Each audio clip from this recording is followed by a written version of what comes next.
planners. It's a $35 value. Right? One thing planner is a $35 value. So here's the scoop. How many has added 200 to their database since Ignite? That was the goal. What was the goal? 200. How many have done 200 since the inception of Ignite this go around? You've added 200. How many? All of you, right? Because that was the goal. Right? Yes. No, I didn't. I'm gonna be honest. Well, being honest with yourself is important. But yeah, it sucks. Okay, so we didn't hit the 200. All right, who hit 175?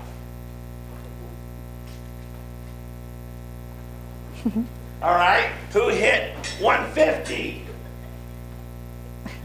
Go to 100 already. I feel bad. I don't know if this counts, but I have a business and I already have a database with that, so Nope. It's 200 contacts. transfer it. It's 200 contacts during the course of Ignite. So the purpose of that is for you to build your business Right. and use the activity. It's an activity-based program. Real estate is a contact sport, meaning you've got to put yourself in front of people. Right, Carlos? Yes, sir, you got all that right. So, did you add 200? Just about. How You many? know what, maybe more. Because I got a list of, I wouldn't say how I got it because I could get in trouble. But I got a list of, Well, I don't want to know about it then. I don't want I to got a be... list, I got a list of about maybe like 300 contacts. And Hey, give me they're all legit, like names, phone numbers, emails. All right, finally I can give something away. some. A one-day planner goes to Carlos. So Carlos got something much better than... Go ahead. And hopefully I'll get more because right after this class I'm doing an open house. Nice. Activity-based. So, what else did Carlos get besides a one-thing planner? 300 contacts, 300 contacts means what? business, hopefully. Leads. That's Leads, future business, right? Leads, yeah. What are we doing? Building a business. What are we doing here? Building our business. Are we? We're supposed to. Right. I would suggest that maybe we're not. I would suggest that maybe you should check in with yourself. Are you coming to class? Are you treating this like it's school? Like it's a college education? Because it's not. It won't serve you. As a matter of fact, it's the most expensive college education you ever gave yourself if you don't do the activities. You know why? You can go to Harvard and spend $65,000 a year going to Harvard. At the end, you actually have something tangible. You come to Ignite, how much money are you giving away by not doing the activities? Hundreds of thousands. Hundreds of thousands of dollars. This is not school. This is a business, and you're running a business. If you were Round Table Pizza right now, you'd be out. You'd be locking the door. I think they're closed right now. They probably are, because they didn't do their activities. And it's $75 for a pepperoni pizza. Are you with me? Yes. So the question is, what are you going to do moving forward to advance your business? Ignite, it ends today. So if school is over, and if how you do anything is how you do everything. Bless That's bless you. What will you do when you leave here today? I mean, I know what Carlos is You'll doing. be fine. Carlos is going to do an open house, and he got 300 people during the course of Ignite. So for the rest of all y'all, what are you going to do? Interaction. This is interactive. You're going to do what? You have open houses this weekend. What else are you going to do? I'm putting together 3 potential listings. 3 Ooh. potential listings. Do open houses every weekend. What else besides open houses? Oh, it's going, talking to people anywhere. Or not. And I know that. I hear Brendo on the phone every day. For those of you that I don't hear on the phone, are you on the phone? I'm a dialer, so So how many did you add to your database in the course of Ignite? 100. Okay. What do you think stopped you from getting 200? School, college, she's referring to. Okay. What do you think stopped you from getting 200? Your limiting beliefs. Okay. Thank you for owning it. What do you think stopped you from getting 200? What is that same thing? I want you to say it. My limited beliefs. I don't like it. I don't want to say it. So what are we going to do differently to overcome those limiting beliefs? Believe. What does that look like? You know what, maybe partner up with someone. Sometimes, a lot of times if you're not being held accountable, as human beings, it's much easier to take the easy way out. Right. So who is your accountability partner? Who can hold you accountable? I can, right? If you're in coaching, you can make an appointment. Sometimes what happens is when you're in coaching, you will, since you're not doing the things you want to do, you avoid the appointment. In fact, I have people tell me, oh, I haven't been coming to see you because I want to report good things and I don't have anything to report. You're missing the point of the relationship. Brando, does accountability work? Well, Brando and I, we have an accountability relationship at a deep level. He's got $1,000 on the line if he doesn't show up by 8:30 every morning Wow. wow. and That's make his calls. Right? What are you willing to do for your business? That's the question. And accountability is huge. Yes? Yes, there is. It feels like that I'm beating you up right now, but you understand that I care about you and your business, right? You're the coach. Do you know that? Yeah. I want the best for you and your business. And I know that you're not going to get there by inactivity. It won't happen. None of us will. We all have to take action. Yes? Yes. Okay. How many got 1 in escrow during the course of Ignite? I mean 3. How many got 3 in escrow during the course of Ignite? 2? I'll take it. Brando gets it. It's a one-thing win.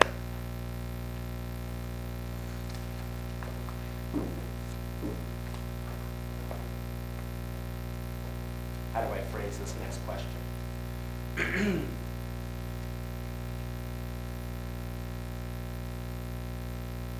It's not a question. I'm just going to do something.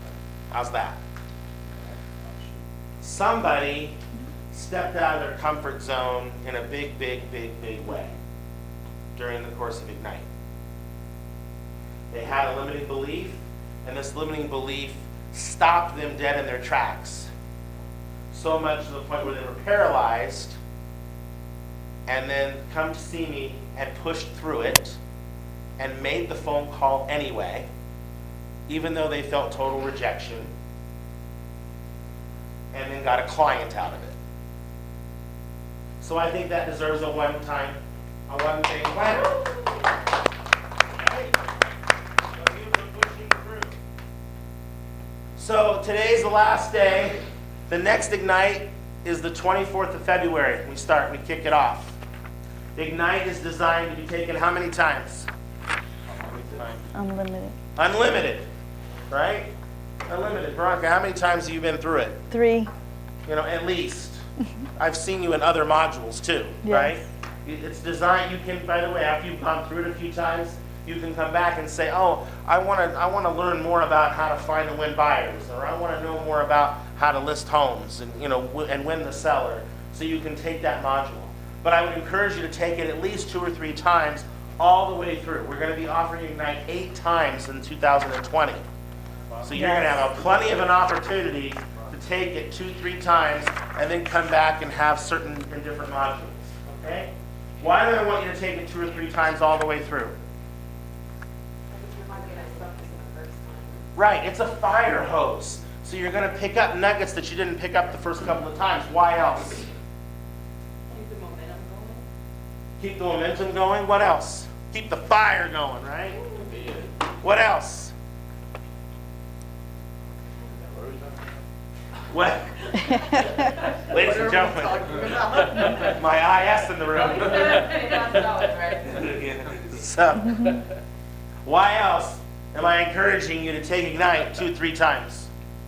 Repetition, and you get golden nuggets every time you do it. Correct. What else? To develop the right So habits. Develop the right habits. You develop a habit of educating yourself. Okay. What else? To see Drew. Accountability to see Drew. You get to do that anyway. What else? To help build your business. To help build your business. How? By doing the right things.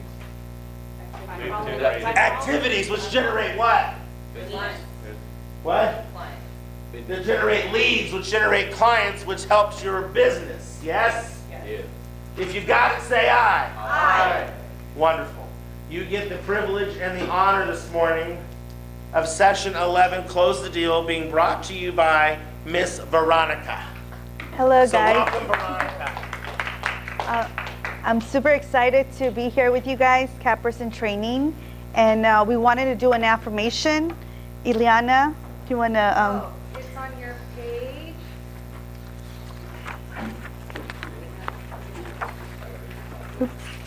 Eight. So if you guys want to get up and we can Sure do. say it. Yeah. Don't have it, Brandon? I don't think we have the affirmation. Oh, yeah, it's on page 8. 8. Page eight. It's on Page page eight. 8.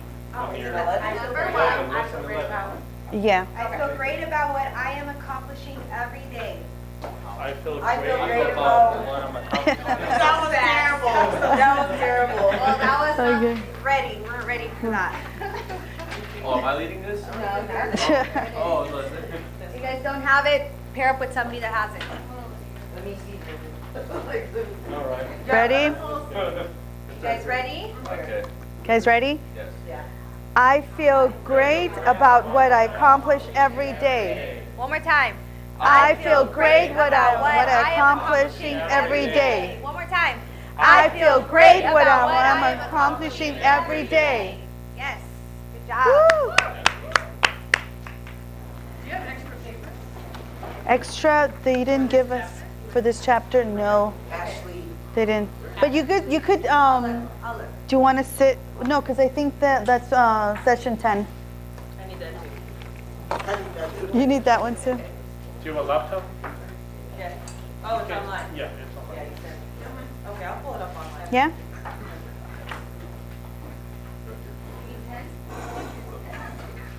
Okay. Anybody else need 10? I'm gonna get it. Does anybody need 10? No? Okay. All right, so close the deal.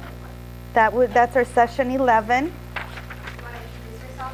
Oh, yes, okay. Well, I don't know if most of you know me, but my name is Veronica Gonzales, and I work at Keller Williams in the East Side, the East Side location.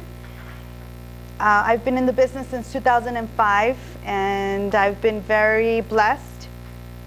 My partner is my husband, and we're super excited about, our passion is real estate, and I know that you guys are in the right field, and it's all about helping people, and that's how you get, successful and wealthy.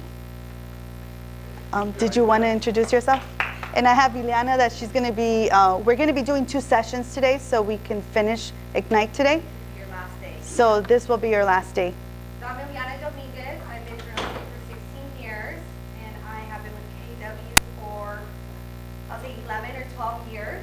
And we both are in the top 1% of realtors in the Antelope Valley. All right. And we're both in the ALC. Are you in the ALC? Yeah. We're both in the ALC, the Agent Leadership Council committee in our office. And I love what I do. I have Yeah. a passion for real estate as well. This is my second home. And definitely coming from contribution is what I focus on in my business as well. And I'm always here for my team. If you guys want to stop by my office, if you guys are having questions or anything, we're always happy to help. That's it. Thank you. So today's expectations, basically, did you guys do your homework? I know you guys have to turn in some homework. They don't make us turn in homework. Not anymore? They don't Okay. check anything. They don't check anything? Okay. It's just on your own. Just on your own. Okay, that's good. So whoever did the homework, you know, congratulations. Okay, so then, so today what we're going to be doing is we're going to be watching a video. Are we going to be watching a video? Not yet. Not yet? Okay. All right. So, They won't always match up. oh, okay. So let me do. Okay, so it's telling me that we guys were supposed to do the 411. I mean the 10-4. 10-4. Yeah, the tracking. So, and then We use the TLR4.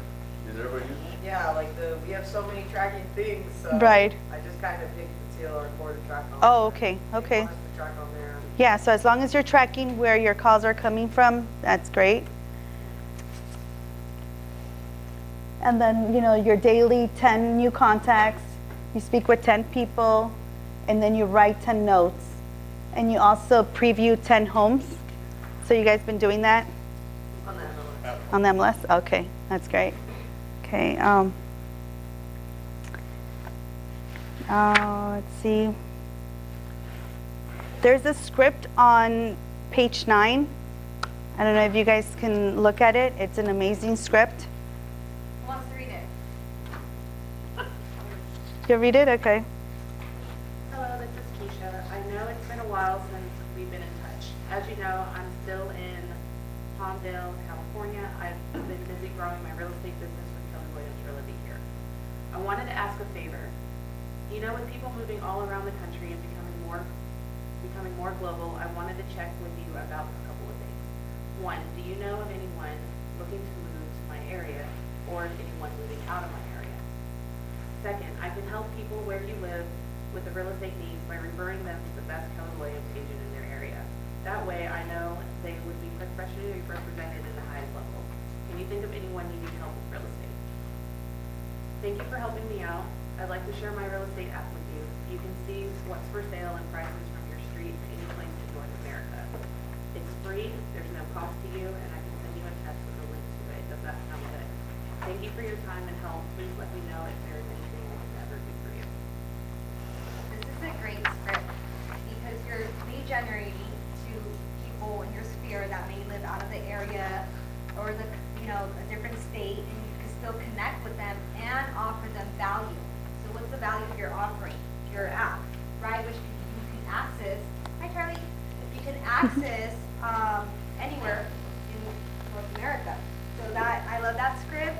I personally get a lot of referrals from out of the area, and I've been getting a lot of referrals lately. So it's a great way to stay connected and again build your database. So definitely challenge yourself today and maybe use the script as you're making your calls. Thank you. Thank you for participating. Okay, so now we're on page 11. So get your head in the game. Closing is not an event. It is a process that involves a series of steps, multiple parties, and details. This is where you can truly shine as a customer experience professional, and it's your job to ensure that all steps are completed on time and all parties are aware of their roles. What expected of them, essentially your role becomes that one of a project manager in addition to being knowledgeable and calm for your client in a successful contract to close process. So once you're in the closing deal, you're the main person that's going to be the project manager. And that's what your client, they don't want to know a lot. They want you to take care of everything. So basically, what do you guys do for your clients when, so they won't have to, do you have any things that you can share with the class of how you handle the closing? You just keep them in the loop the whole That's time. Explain to them in the communication. beginning what you're going to be going through so they're not. That's What's next? That's a great idea.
So, me personally, me and my team, we have meetings every morning, 5-minute quick meeting, and we make sure, or I make sure that they're doing their job by following up, staying accountable. We do the group text.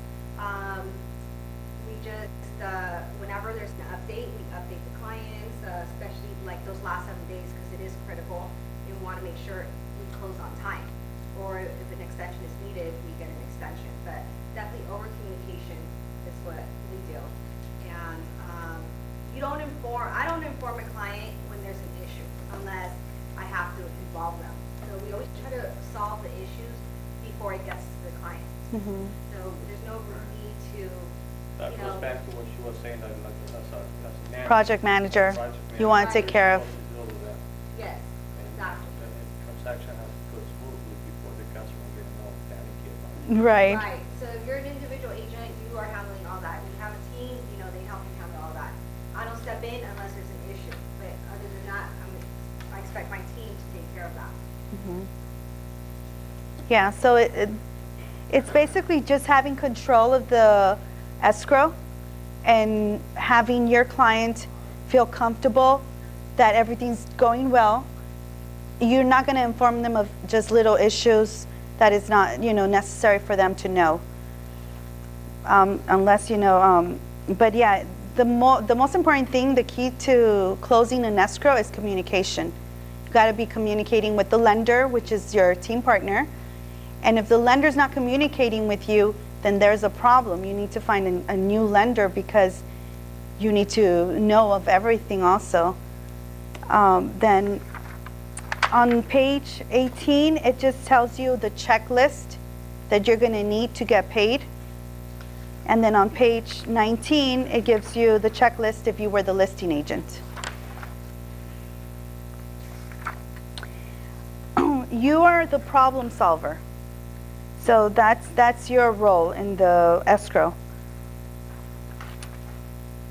What's the prices?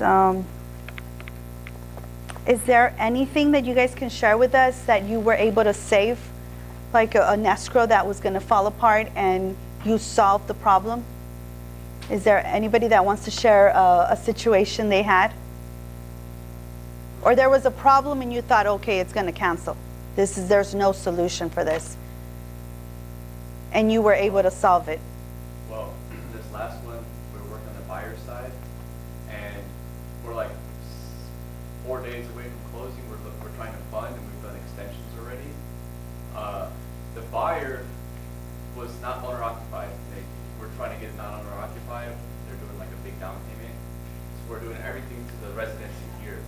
But during the last CD they were signing, the buyer signed his other address. So it proved that they're not doing owner-occupied. We had to reevaluate, redo the whole loan. Oh. And it was only like 4 days before closing. Wow, that was all crazy. I'm like, dude. that. And all the other disclosures, like everything was checked off except he just messed up on this address, that he put the wrong address. Oh my And the God. underwriter in the back said, nope, gotta do it. So we redid it. Thankfully it closed, but. So you actually had to change it to a different lender? No, we did the same lender, but we had to restructure the whole loan. Oh, okay, okay. But that was a headache. Oh, Everything wow. was perfect with the escrow, except he just messed up the address on one of the closing disclosures. Wow, that's, So if we're doing like non-occupied or owner-occupied, I'm like, gotta tell him what not to do. right, right. So you solved the problem. You were the project manager Right. that saved the deal. Right. Well, Because with if- the lender too, 'cause Right, so, gotta communicate. yeah. So in my, I had an escrow that I had, and everything was smooth until the appraisal notes that the sheds need to be painted. The sheds are not even part of the house, but because it's a VA loan, he called it out. And the agent, the selling agent, calls me very scared. She's like, oh, we're gonna have to cancel because they want the sheds to be painted. So I said, oh no, that's not a problem. We'll paint them. So sometimes you think that the seller's not going to, you know, paint or the requirements that the lender is asking for, and they already thinking cancellation. They're already thinking this is a big problem. But it's actually a little problem. It cost my seller $100 because he actually painted the sheds. So that was something that, you know, we're the project managers, so we just got to tell them, okay, now you got to do this to be able to close the deal. So that's part of our job, to close the deal. So we have one escrow right now where it's a unit right here at the Boulders. Oh, okay. And what happens is an older lady was living there, and she was transferred closer to where the grandkids live, and they live down in the Santa Clarita Valley. And it happens that the lady died like 1 week before closing of the street. Oh. So, but thankfully, I mean, the person buying the mobile home, it's related to the agent. I think it's his mom. So they're cool with it. But you know what? I can only imagine what problem would have arose if was somebody else that they needed to move in right away. So you know what? And thankfully, this lady had left a power of attorney to the grandkids, so someone is in charge of the whole transaction. But nevertheless, now by law we have to wait. I think it's like 40-something days before we close. Wow. So we've been in escrow for close to like 2 months already. Wow. I Yeah. had a couple of those. Somebody died at closing, Yeah. and it was closed because we found already that they passed away. And Why we just can't- went because we had all the signatures, everything was there. We just kept moving. So Yeah. we closed it, and then I had another one. That was the seller, and then I had another one where my buyer died as well. He had a heart attack. Wow. And that one fell out of escrow because he still hadn't signed docs or anything. Oh my There was God. no way to solve that. So Wow. That's what happened. Wow. Yeah. That is, I've never had someone die on me. That was sad. They It's like sad. they want to go see the Lord right away. Oh my God. Uh-huh. Yeah. So you had to end up going to a funeral. Huh? You ended up going to a funeral. No. Okay. But yeah, Things happen. I had one recently at the end of the year where my client, everything was good. She had excellent credit at the beginning, but she had been going through a divorce. She ended up paying her credit card late. Like all these things end up happening that you tell these people. You always want to reaffirm your clients. Like don't pay your bills late. Pay everything on time. Don't require new lines of credit. Like you always have to, with buyers, you always have to be telling them throughout the transaction. Even though I told her multiple times, she still paid her credit card late, which we had no idea until towards the end. Then she spent her money that she had because it was around Christmas time. So she was low on funds. Oh. And because of all that, and she didn't do it purposely. I think she was just a little thingy, to tell you the truth. She was just didn't understand the concept. And anyways, with that one, we had to switch lenders because we had to re-present it to a different underwriter that didn't know what was going on. So sometimes you do need to switch lenders and have another lender, not because that other lender couldn't close it, but because that underwriter already saw what's going on, they already know the issue, and then when you resubmit a loan to a different underwriter and restructure it and present it a different way, It gets that's how we approved. sell the deal, save the deal. Yeah. So it's just a matter of problem solving. That's what it is. That's what Yeah. we get paid for. Yeah. Solutions oriented, not problems. Right. Yeah. Yeah. Try to go cancellation, probably get a different solution. Exactly. The word cancellation is not in your vocabulary. My lender knows to not approach, like if there's an issue, he knows not to approach me without a solution. So I don't want to hear it. Tell me what the solution is, and that's, he already knows that. So it's Yeah. just figuring out a way to make the deal close. And that's why it's very important for you to work with the right lender, because if you work with a lender that just gives up, then you're going to be in trouble. I had a lender that actually emailed the listing agent letting her know that we were canceling without telling me. And so she tells me, oh, you're canceling, send me the cancellation. And I had no idea. That was the last time I worked with that lender. And then we were able to save it. I transferred it, like Ileana said, to a different lender, and they were able to restructure the loan. and my client was able to close the deal. So what lender do you recommend? Mortgage Express is very good. They close every deal that I've had with them. They've closed it for me.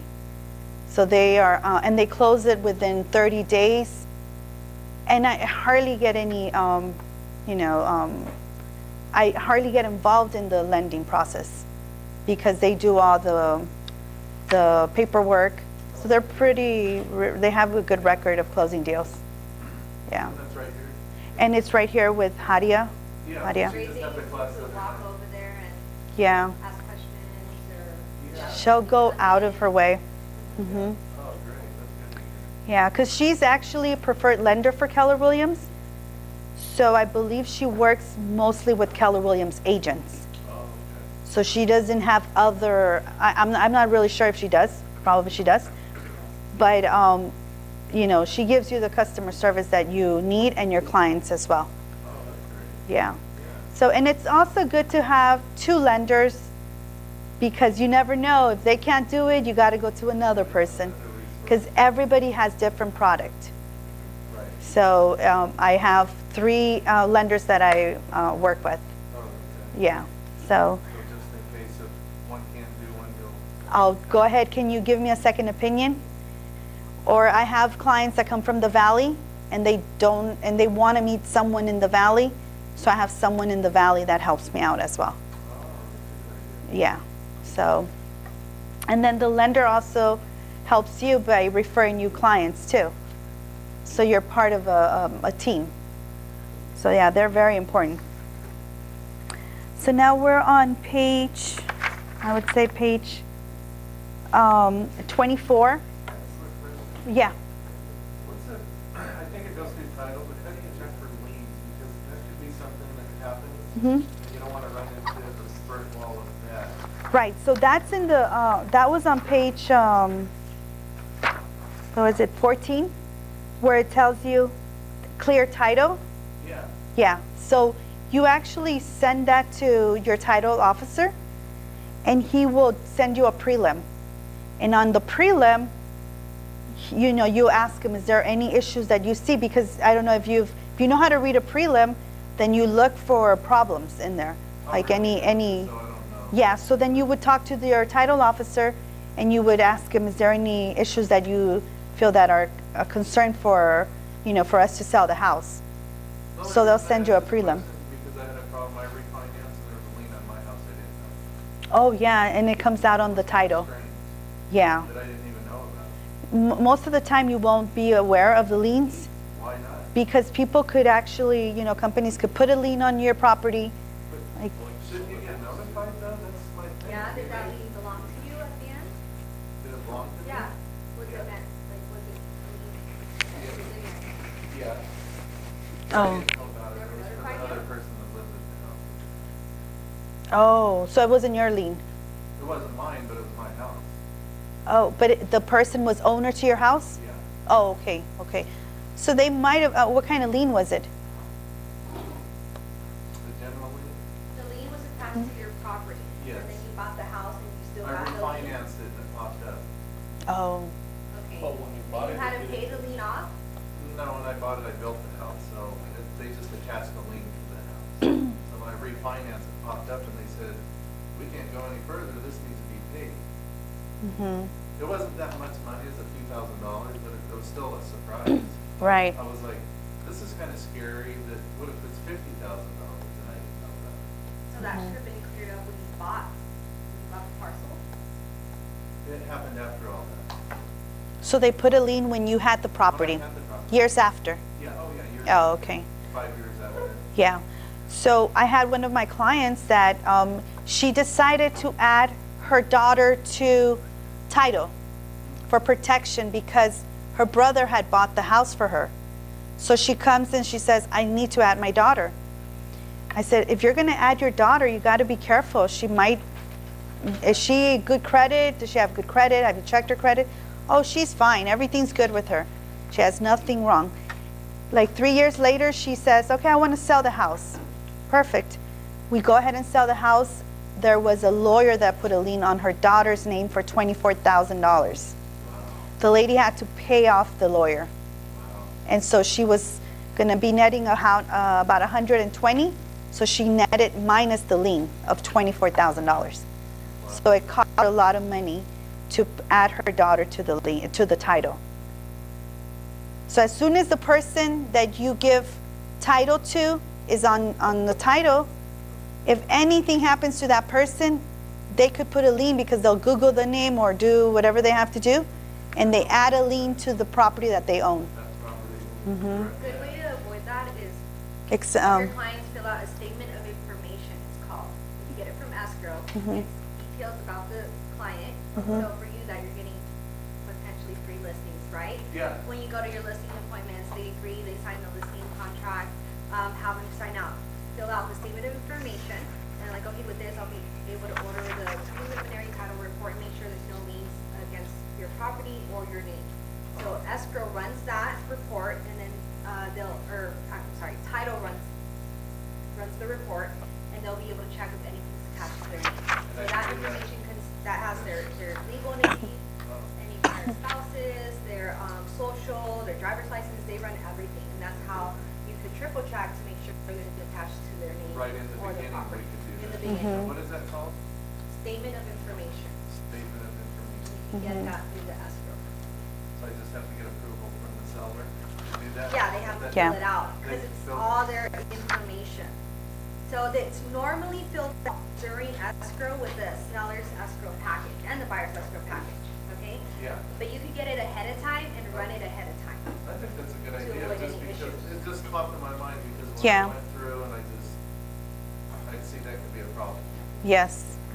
Going halfway into something and then all of a sudden, boom, there's a lien. Does that ever happen once we receive Oh. liens? Yeah. It happens. Yeah. Yeah. So we're actually gonna have Frank Donato, who's a title rep, come and bring lunch, and you can definitely talk to him more about that. Oh, okay. Okay, great. Statement of approval No, statement of information. of information. Okay. Yeah. Thank you. Yeah. Appreciate it. And then the abbreviation is SI, right? Is it an SI or SSI? I think it's an SI. No? Okay. Yeah. We'll just ask for a statement of information. Statement. No, that says they're running like a credit report But on their name. on their name. Check if anything's attached to their name, IRS liens, transport Uh-huh. liens, So any like- type of liens to the name. So if they're like, oh, I want to get on title with them, but if they have something on their name, that can jeopardize their something in the future. So credit report would be for a buyer to check, and then this statement would be for the seller. Correct. Yeah. Okay. Yeah, because if you're going to sell the house, the title company is going to do an SI, which is a statement of information, Yeah. and they're going to tell you, okay, you got to pay all of this before you sell. And now maybe your client doesn't know about this, or, but sometimes there's liens that are on the house that might not be your sellers. So that's why with the date of birth and all the information, they clear the lien that's on the house. Could be pretty- That is someone else's, Oh, okay. because they have the same name and they just put it on that house. They might do that, but they had someone with the same. Yeah, especially because we have a lot of Jose's and a lot of Marias. So a lot of people will have the same common name. The only difference would be the birth date, and then they go by the driver's license and the addresses that they've been living at. So the lien goes out, Yeah. it just goes to, They release it, yeah, because, It can happen. yeah, But that's why you get title insurance. Title covers you. yeah, yeah. So that's why I was saying, like with yours, like if you had title insurance and that means it didn't belong to you, then they should have been able to cover that, because that should have been cleared up before you acquired the property. Well, it happened when I was already there. Yeah, but it didn't belong to you. no, it belonged to his wife or to the person that lived with you. Person that lived there. Yeah, Oh, that lived. I don't want to get into the whole scenario. Right, right. The Yeah. person that lived there. that owned the property too. Yes. Right, It's right. on the title. I see. Yeah. Yeah, so that's the risk when you have multiple owners, that whatever happens, it'll go on. Both liable for it. Yeah. The house is in my name now. Right. Right, that's the best It thing. just seems to be a problem. I mean, Yeah. you know, if you put somebody as a beneficiary, they're still responsible for that loan, Right. even though they didn't qualify for it, right? Oh, no. No, if they're just beneficiary, you just added the person to title. You just added them, right? They didn't owe the loan. I just added them. Yeah, that's the problem. They're liable. For the loan? Yes. Not if they're not on the loan. As beneficiary, they told me they are. No, it doesn't even show up on their credit. It just shows up on title. And then to remove that name, I had to refinance. Well, if Yeah, you no, are on no, it's in the title, loan. you are responsible for the same as whoever's on title. So for example, if, let's say you're on Yeah. title with somebody else and but you've got your house which is on title, not on the loan, like when you go get a house, they're gonna consider that debt against you.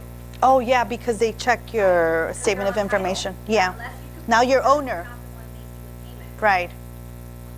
Unless Yeah. you're not making the payment. Yeah. But it doesn't affect your credit. It does not affect your It credit, doesn't but affect does your affect credit. When you're trying to But you're qualify not or responsible. refinance. Right. By You're huh? not responsible for the loan. For the loan, no. So if you, if the person defaults on the loan, it's not gonna Affect your credit. Just the affect your borrower- credit. Borrowers on the loan, not the person that you added to title. Correct. Mhm. Yeah. Do you guys have any questions? Are you clear with what we're talking about? Yeah? Okay. Well, thanks for digging into that a little bit. It helped. Yeah, no, it's very important because that's part of the closing. You're going to find a lot of Come up last issues. Okay. Mhm. So you wanna avoid that as much as possible by doing your homework upfront. Yeah, no, I like that. Or always order preliminary report when you acquire a listing. It's the best tip I can give in getting those. And then when you're representing the buyer, make sure escrow gets that report right away. Because that could affect you. If the seller has $100,000 lien and they can't sell the house no more because there's not enough equity to cover that. So you order the preliminary, the prelim after you get the contract with the seller. You could order it ahead of time, like do that, you're gonna get big potential ones. Yeah. You could order it now. You don't have to have an open escrow to order that.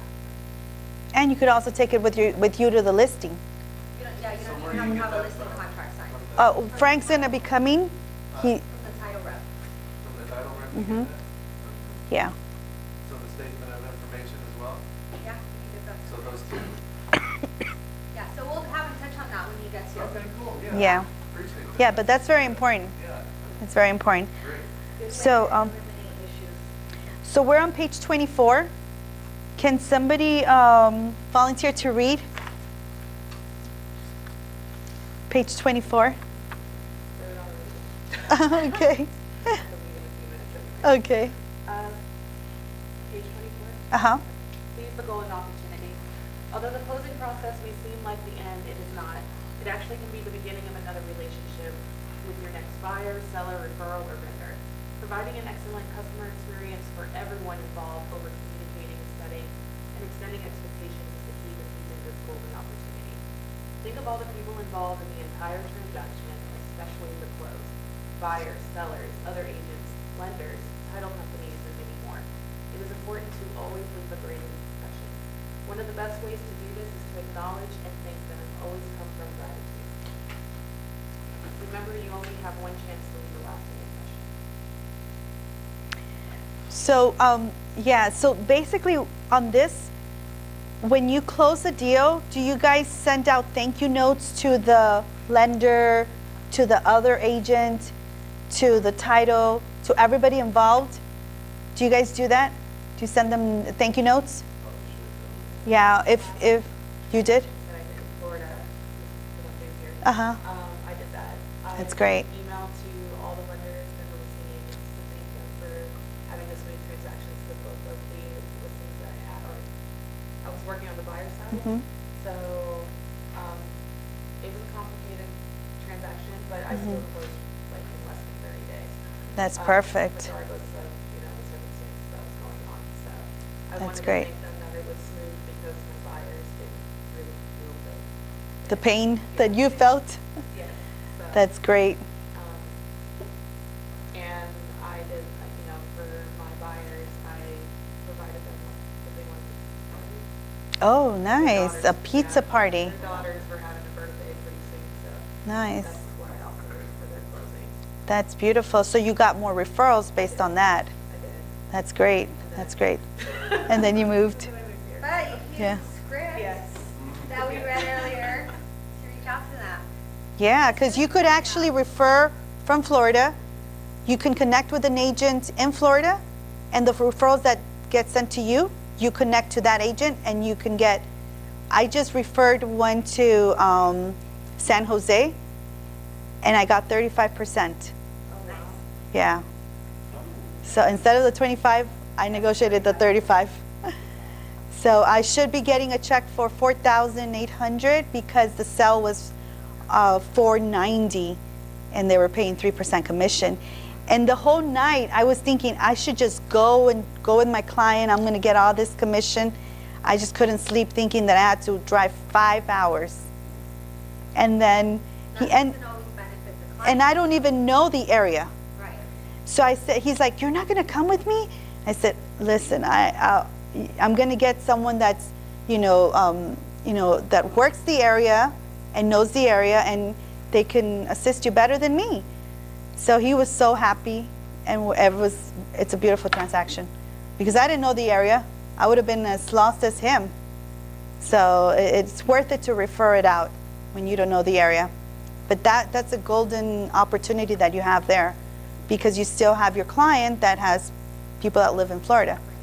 Yeah, so partner up with someone. Now you have the script. Does anybody else want to share what they do at closing for the clients or for the vendors that participate?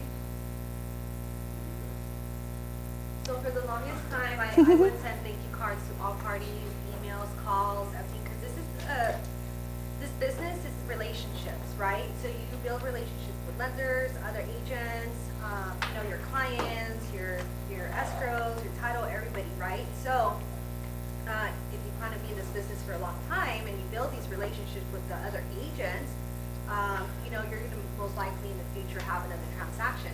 So a lot of the times what has helped me is staying in contact with those clients, thanking them. I sent gifts before, like gift cards before, like $5 Starbucks gift cards to the other party. And that helps, like when they come across my offer or I come across their offer and we have that relationship, like you're going to want to work with this person again. So that has helped me get escrows, by having that relationship with that person. So especially if it was a tough one or if it was something like you want to, close, everything's great. I've gotten out of the habit of doing it, but I used to do that a lot. Now I feel like, after so long, like you have these relationships built, but it is good to stay in contact with that. But always have a call, always have a text, thank you for the transaction and everything. Sometimes they're tough, sometimes they're smooth transactions. It's just a matter of, realizing that the other party has the same goal as you. You're all on the same team. Really. So. Yeah. That's what I used to do. I used to also send out like maybe flowers if it's a girl, but I haven't been doing it because I know that I closed one with Brandon, and I thank you for accepting our offer. Property wasn't even in the market, and he accepted our buyer's offer. I owe you lunch. No, I'm just kidding. Yeah, for sure. And I did close one with Ileana. She had her beautiful flip property, and there was a lot of offers, and I remember she accepted our offer. So it's definitely, and I didn't really have the relationship with her yet. And it was a blessing to my buyer. So it's always a blessing that the listing agent will accept your offer. And so when you do that, the listing agent will think about it, we'll accept your offer if you had a great transaction. And even if you didn't have a great transaction, but you were thankful, they're always going to remember that it was a team effort. So. And another thing, you support like the other person's business. For example, I closed one with Charlie recently. So I've been encouraging my clients to go to his store. Yeah. They already have the household furniture, so but still, like you want to support that other person. Yes. So it was a great transaction. Yeah. It went well, and it's just that you want to, maintain that relationship for future. We're all sides. Yeah, and we're all in the same business. Exactly. So, yes. Yeah, you're not like sometimes it gets like a little tension or anything, but like the ultimate goal is to make it a win-win situation. So that's what Keller Williams stands for: is win-win situation or no deal, right? Right. So it's just a matter of making everything's being fair, everything's going good, and, you know, and again, staying in the solution and not focusing on the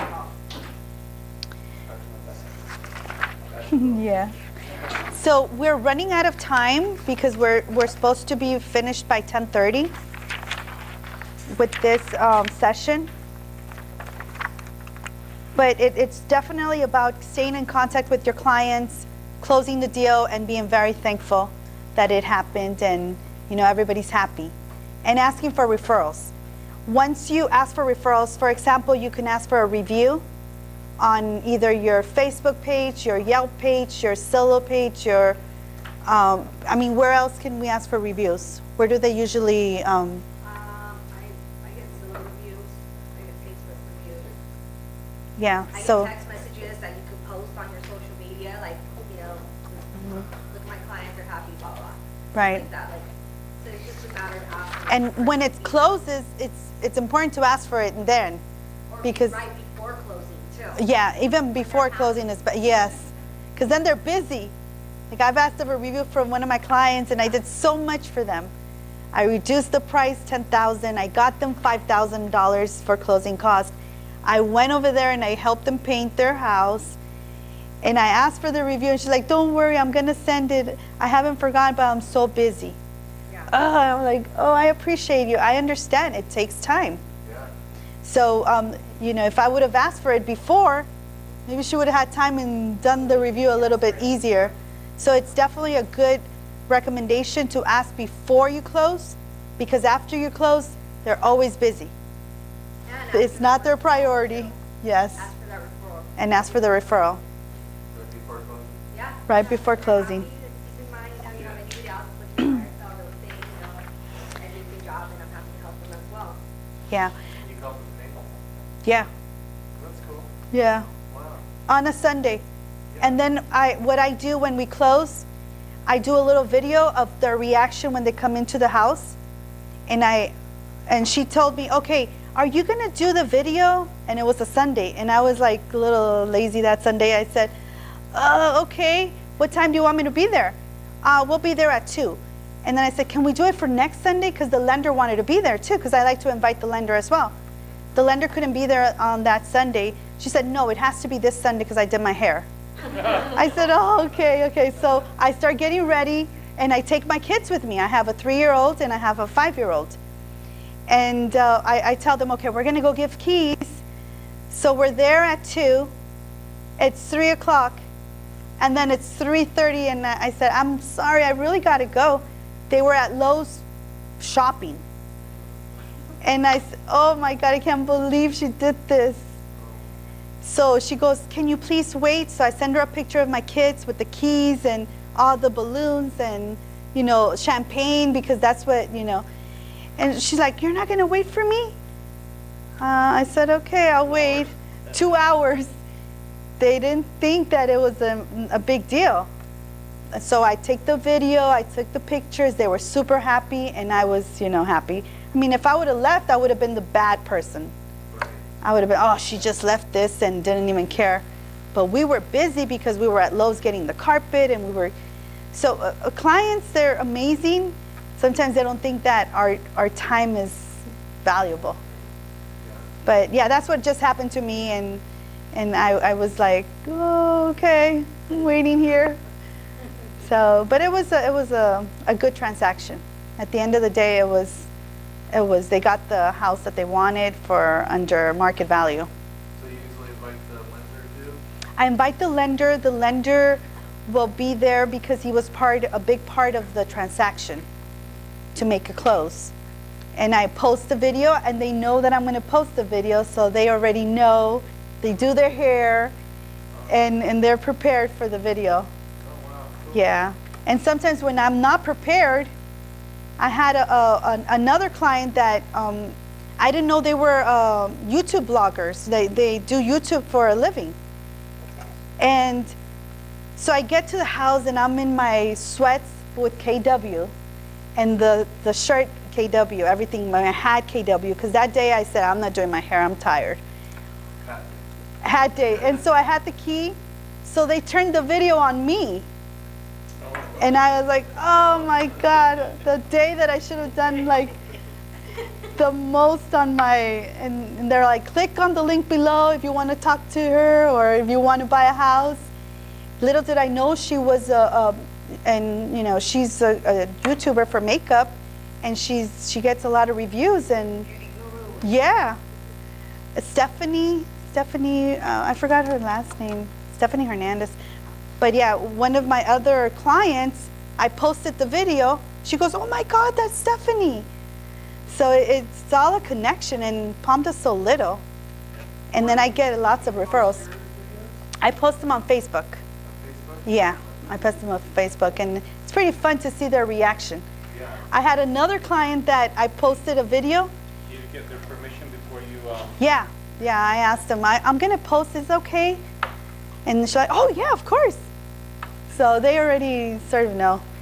But then I had another client that he's like, oh my God, they left a party here. They left a mess. And then I said, no, this is for you.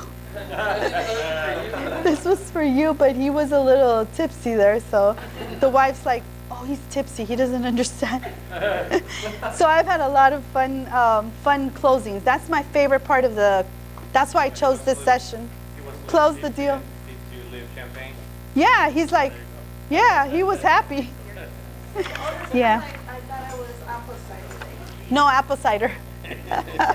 It's apple cider. Even the kids drink it. Hi. So, Wait, now, is there a specific form that you know that you can have your clients, like a waiver or something, sign before you post anything on Facebook? yeah, I think I'm gonna look into that. Because especially, I don't know, I think especially if you're you know, what you post in there, like kids. Kids? Yeah, kids, like little kids, like underage. Oh, yeah. Yeah. Yes, I always ask, yeah, because they see the camera. I said, is it okay if I record this? It's a special moment. I'm gonna do a video. I'm gonna post it. And they're like, oh yeah. And so I start recording, and you know, I always ask, because there's people that I don't know. But what I'm saying is, like, you know, if there is a form that you can have them sign, because you never know. You know, there is someone could use that for other purposes. I used to be a not just teacher, Mhm. and that's all we have for the forms. Oh yeah, waiver forms. Schools probably have all those, or Google, Yeah. like. Google will have it. I'm pretty sure they'll have like an Yeah, audio just or Google it or mailings. something. Yeah. Something like that. Yeah. I don't think it's a big deal. Yeah. I think people are liking it. On the disclosures, you're right. Yeah, some of their disclosures contain that your information is going to be, you know, if you want to be, I know the listing contract has it. Oh, Contract okay. has it that if you don't want it to be on the The MLS, right? you could opt out of it. Oh, okay, got it. So we're safe. We're safe. Well, no, but the new disclosure doesn't say anything about social media. The new disclosure, I think that discloses that your information will be, like, you know, your name and all the stuff will be available to, you know, will be pretty much public, and anybody has access to it, because that's totally different from social media. You know, on Zillow, it's very, it tells you, on Zillow, it tells you the address when they do a review. And somehow I clicked it and I posted, and my client right away, she's a teacher, right away she says, please remove the address. So I was like, oh my God, how did that happen? So she right away told me remove it. But she was fine with the video, but she didn't want the review, the address, yeah, because that's like too much information. Yeah. Is there anybody that wants to share what they do for their clients for closing? Anything special? I celebrate them, you know? Celebrate them? Yeah.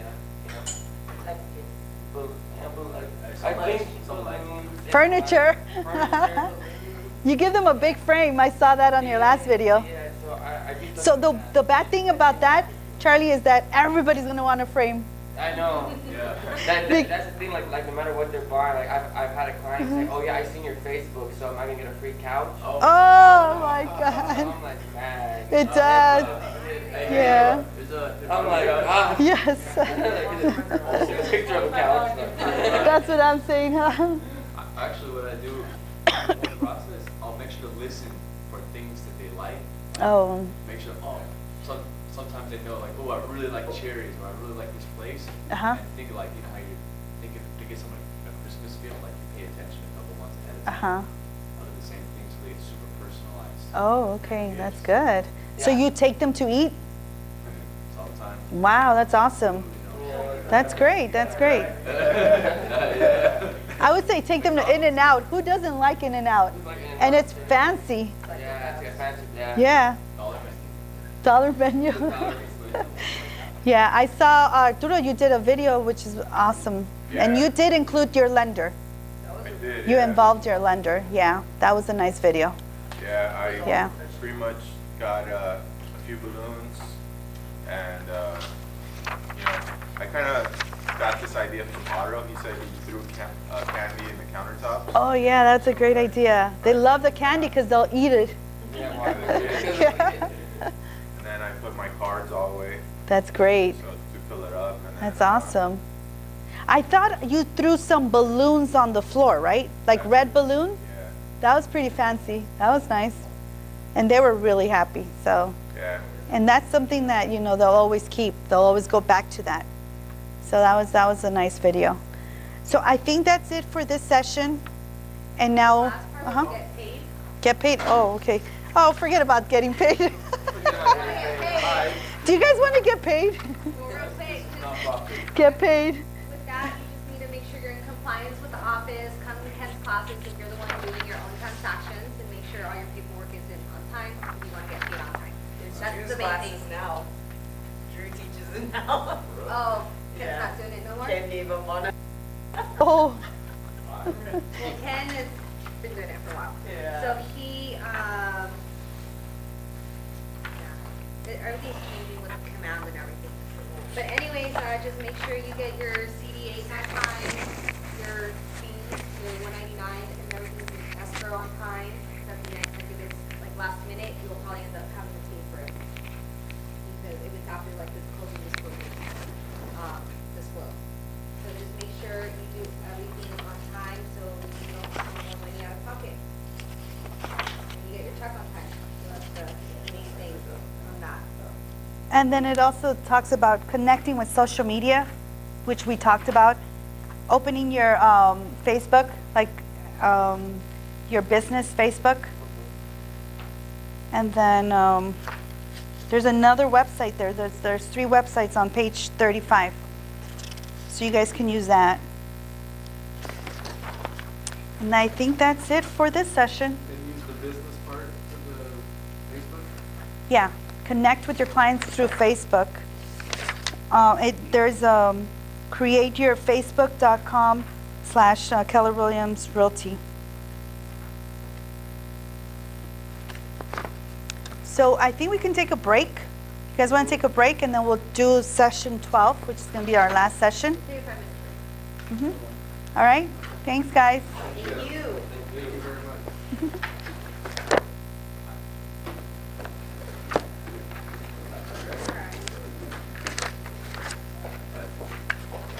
Bye.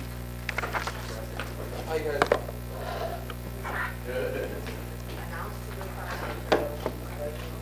¿Quién está usando para Harmony Loans? You guys For Harmony, we're using Anchor Loans. You want the loan? They're really fast, and they only charge 1 point. But you gotta pay back in 6 months. Okay. I mean, I think it's, And it's 8%, 8.9%, or Okay. 8.6. I have 2 loans right now with them. But I gotta pay back. yeah, it's not bad. It's 1%. Most people will charge you like 2%. Man, and most of them charge you like 10. Yeah. It doesn't And matter. in 5 days, I got the money. Doesn't matter. Doesn't matter how much the loan is for Right. for what for what they charge you as far as interest rate. Yeah. Or you know what I mean? It doesn't matter. Oh. Yeah, and they just want you to be, te van a mandar a pedir proof that you've done this before. Okay. So what kind of proof? Just the houses. Oh, the that ones you that you closed? have done. Yeah. Okay. Oh. Yeah. And do they ask for leverage? For leverage? Leverage, yeah. Do you ask them for like W-2s, ask them for No, bank nothing. accounts? No? Really?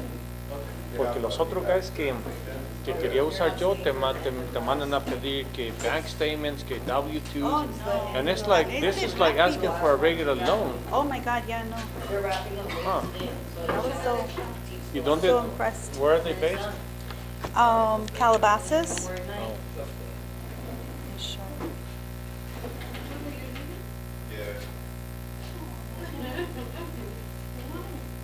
Well, I got it. I love you guys.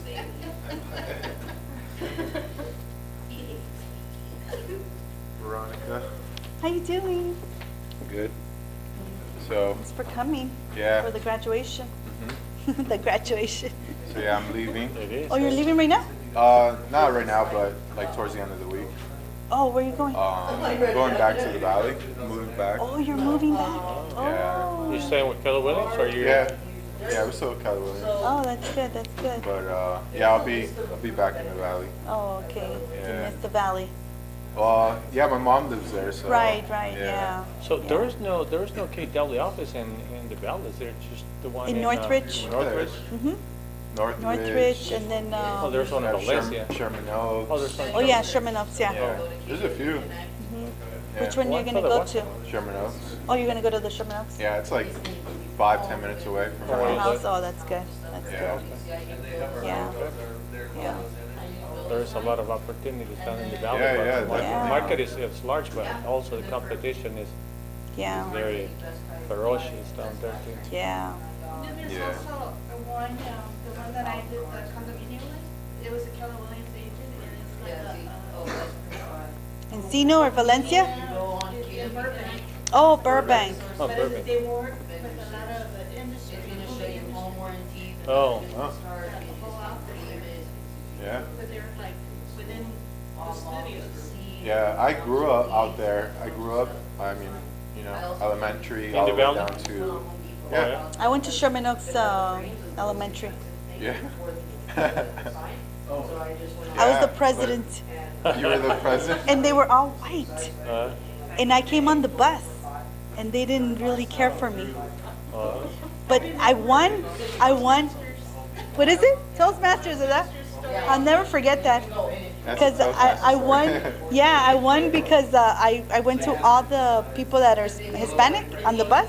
I told them, you guys got to vote for me, okay? Oh, yeah, I remember Yeah. that. so you Yeah. persuaded everybody. I persuaded everybody. I'm like, how do I do this? How do I win this? So I just went to the people that didn't know English. Yeah. And I won because everybody was white, and so they were running against each other. And I was running against I was just by myself, and it was all Hispanics on the bus. So I won. So I get all my Yeah. peers to vote for me. Yeah. It was funny because my yearbook, You know, I'm in the middle y los dos americanos al lado, the vice president and the secretary. you know that is. I love it. Everybody's treated me like family, and you know, everybody on the east side and west side have been like. But over there it's gonna be the same. So Because yeah. the culture is the same. Yeah. Everywhere you go with Keller Williams, they just like happy. I remember when I first came here, I said, why are these people so happy? They might just, it's weird. Like everybody's like, hi. Oh, okay, hi. So they always be nice. Yeah, but you know, So my how goal long have you been here in the AV? since like August last year, Oh, okay, that's why you're going back. right? Yeah. So you have to in order for you there are some people though that, they live here like for like 2, 3, 4 years and they don't get used to it. They don't, my parents still don't get used to it. I did. You know, I have goals I need to meet, and you know, there's things I need to do for me to accomplish them. So, you know, I mean, there's certain steps I need to do, I need to take. So, yeah, I mean, I made my decision. Well, you know what, obviously if you're gonna stay like in the business, I think the Valley I think it's a great avenue, especially if you're setting your financial goals. I think you're gonna reach them much faster than if you do out here. Mhm. But You get all the people that are moving in here Yeah. from the valley. Or I could refer them to you guys. Yeah, because you don't want to drive over here. Yeah. You want my card? Yeah. Somebody said already 25%, so you can do 30. Yeah. Hey, I got 35. 35. Information too, because people move that way too. Yeah. Yeah. You know, Oh, Yeah, that's the good thing about Keller Williams, that You you know, it's could always. amazing when you're doing open houses, all the people that are coming down from either the valley or LA. But you know what I hate the most? Is when they come by themselves. It's like, and then you ask, do you have an agent? Yeah, we do. It's just that, they didn't have time to drive it. Yeah. It's like, I wish Gavar will have something Alright. that will, prevent that from happening, but I guess they don't, and they don't want to do it. But you know what, it's not fair to us that, we're doing open houses, and then sometimes they even said, it's like, oh, you know what, are you gonna be at the open house for the, it happens that, we're closing, and then some agent go, oh, you know what, are you gonna be there for another 20 minutes? I'm sending my clients all the way from the valley, can you stay open? And it's like, I said, I do, but only if we split the commission. If we're not splitting the commission, you gotta drive up here. And I know that is not, no, seriously, Yeah. because you know what, you stay open, you show, and Valley you, this weekend, I was like, I'll be can you attending. call them, right? Yeah. And see if they want to work together. that's what I do when agents come to open house, and it's like, hey, you know what, I can help you. I can show all the homes, to your clients you want, but, you gotta split the profit. Yeah. Hey, I might take 20%. Yeah. Curve is 25%. Oh, we even got to know you. Oh, We bring my. I've done it for a long time. I've been in markets for 2 years, 25 years. I just wanted to get into those. I was always interested. We're on these backs, but it's hard to. It's very fun. Yeah, I don't know. Slower I'm getting, it's like that. We'll still keep in touch, Yeah. We got each other on Facebook. Well, that's good. You have a new connection now. Yeah. Yeah. Building your network.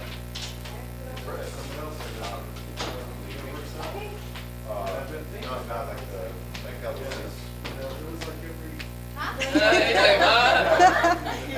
he got me confused too. What's the, empezamos a platicar ahí, a chismear y se me olvidó el número. You said it's Anchor? Lender, lo voy a I'm poner. leaving this one. I'm going to the Sherman Oaks one. No, I came from Well, that's the name of the place, right, Anchor? Ajá. When, let me see. This one's supposed to last.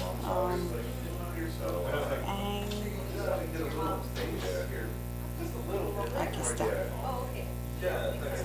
So that's the guy. What's his name? Send it to you. Shane? Yeah, I'm Shane gonna Lex? show it to you. Yeah. Well, you know what, just send it to me, and then I'll... Carlos. ¿Cuál es? Oh, here it is. That one's your number? Yep, 988.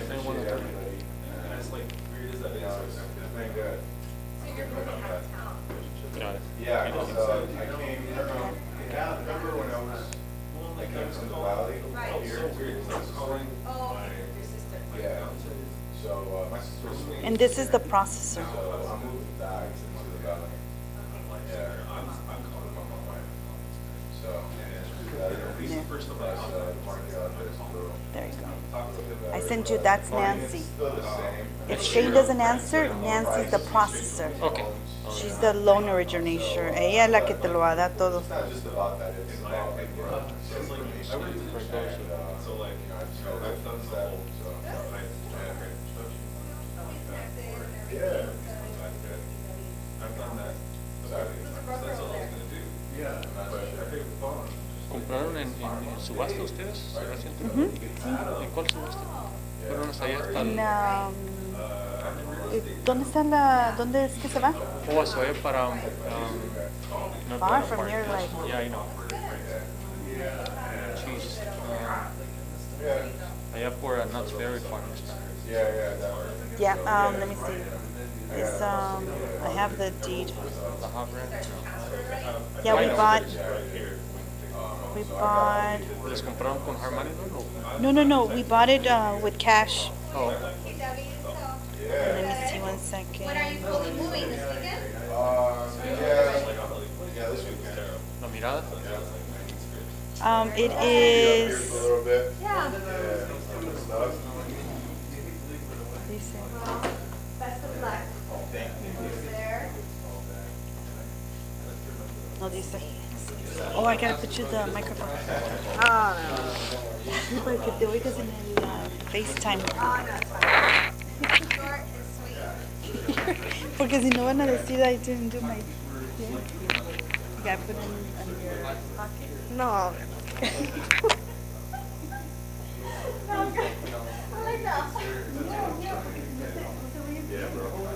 Nadie me mira esas cosas.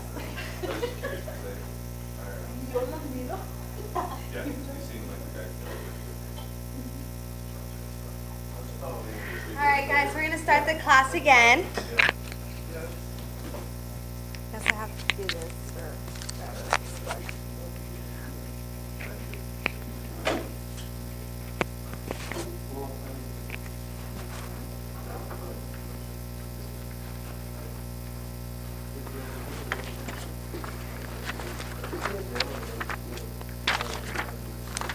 All right, we're going to start by standing up and doing another affirmation. Affirmations are the best. You guys ready? You have page 8? No? 8 of section 12. Up here? Page 8. No? Okay, it says, I'm comfortable making calls daily because I know I'm helping people. You guys have that? Who doesn't have one? Who has it? I don't have one. Who has one? Some, you guys, if you don't have one, go towards people that have one. Okay. Page 8 of section 12.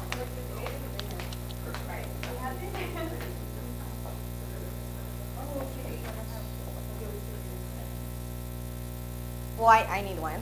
You come here, she could get that one. Yeah, you could get that one. That one's funny. There you go. Okay, you guys ready? Did you find it?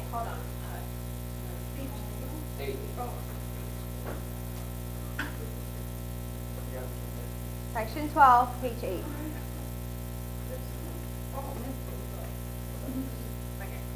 You're just in time. Affirmation.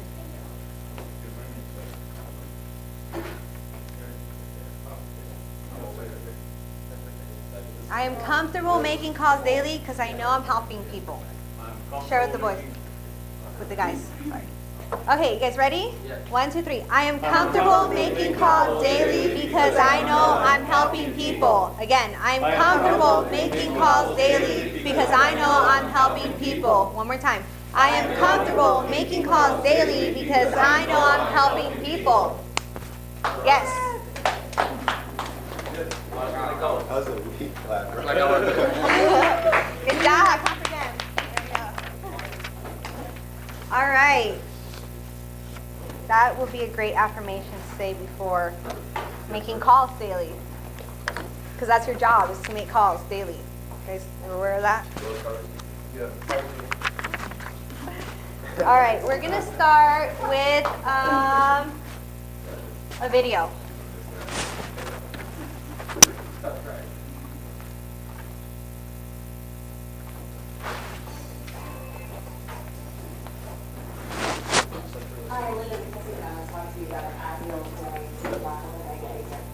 First thing in the morning, I have to start with getting up and getting my head right. What I've discovered is if I get my head there, my body will show up. So that typically means getting up in the morning, always exercising, getting the blood flowing.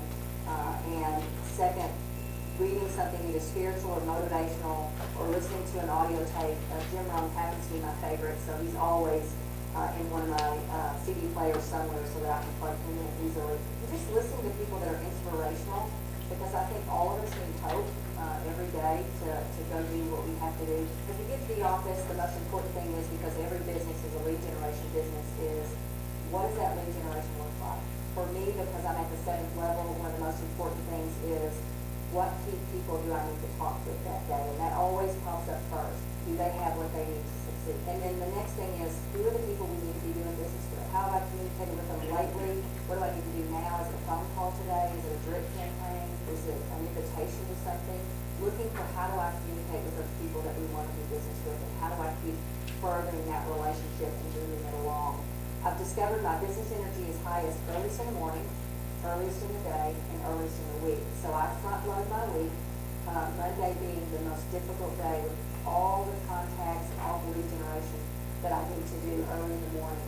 And that frees me up to have the afternoon to kind of just work on plans or projects. Typically what I find is through the week, Monday and Tuesday are heavier, and Wednesday, and by Thursday and Friday it's pretty more entrepreneurial and just off the cuff. And then the evening on Mondays or through the week is, it's always about family, because the reason we do what we do is so that we can build a great life and build great memories with our family. So our kids are very important to us. We're very involved. It's what are we going to do as a family?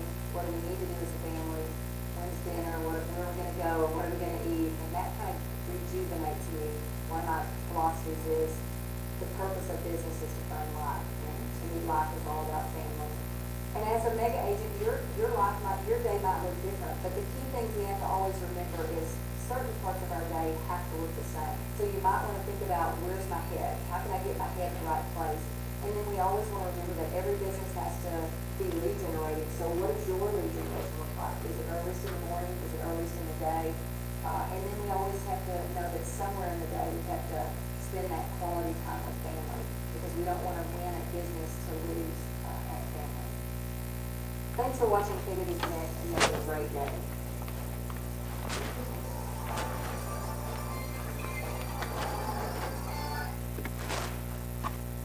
All right. Any ahas from that video?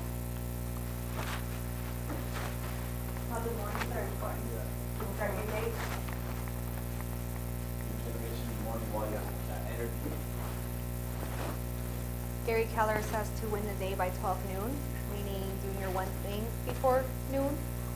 What's our one thing as realtors? Lead generation, exactly. You do that one thing, everything else will fall in place. Pearls of wisdom, okay. So in your mission, well, you didn't have a mission because we went through 2 sections, but you were tasked with seeking out 5 different people and asking them 2 questions. Write your top 3 answers who give you each answer. I'm going to do that first. Okay, so has anybody read the One Thing book?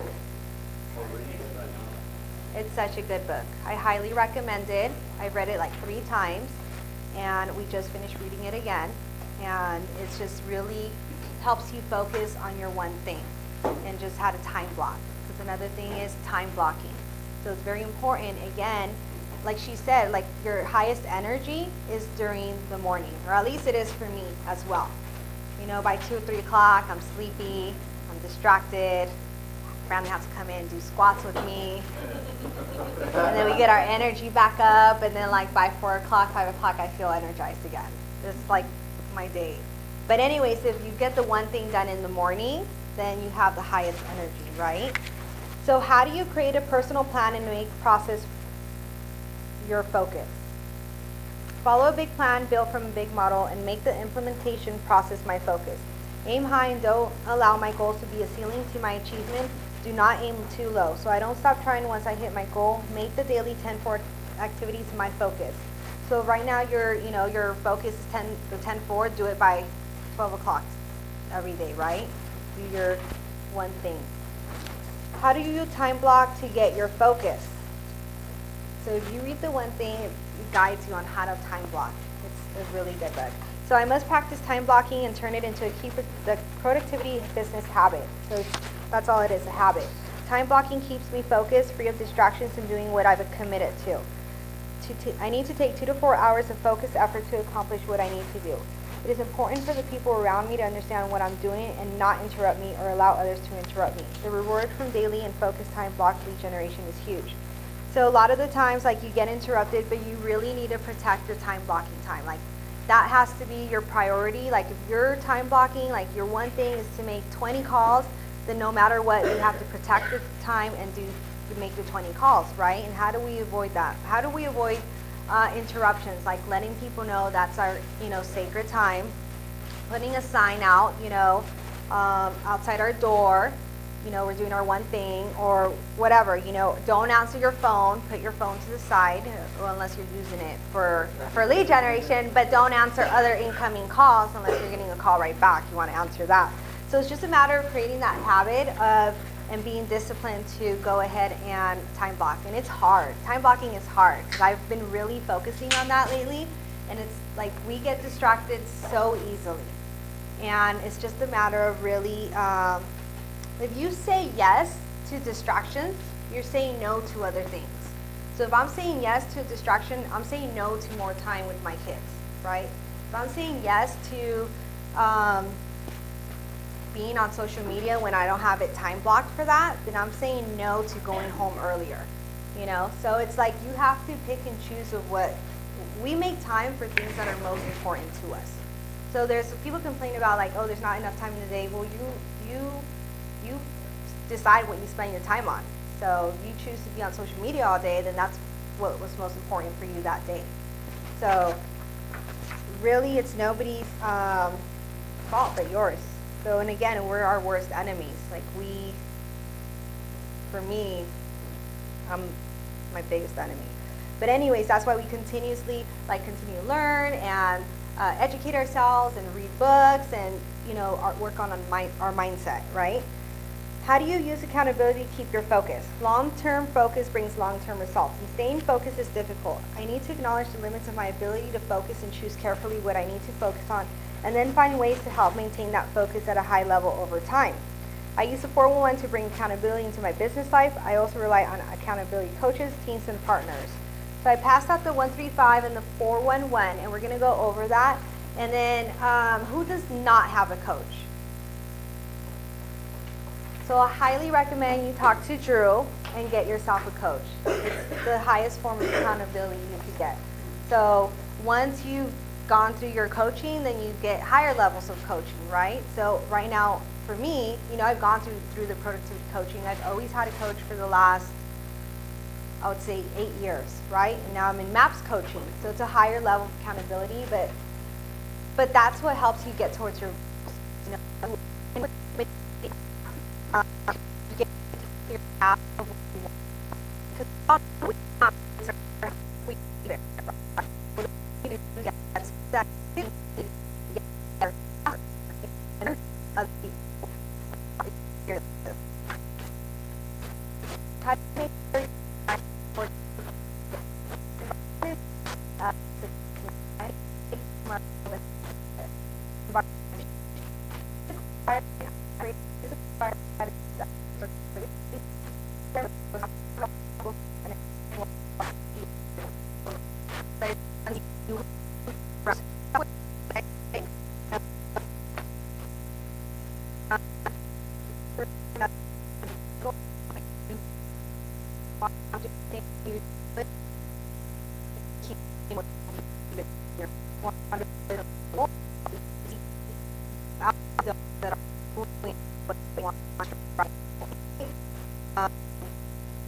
you're not, we're not, you know, just, not in the back.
Okay.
I got some.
What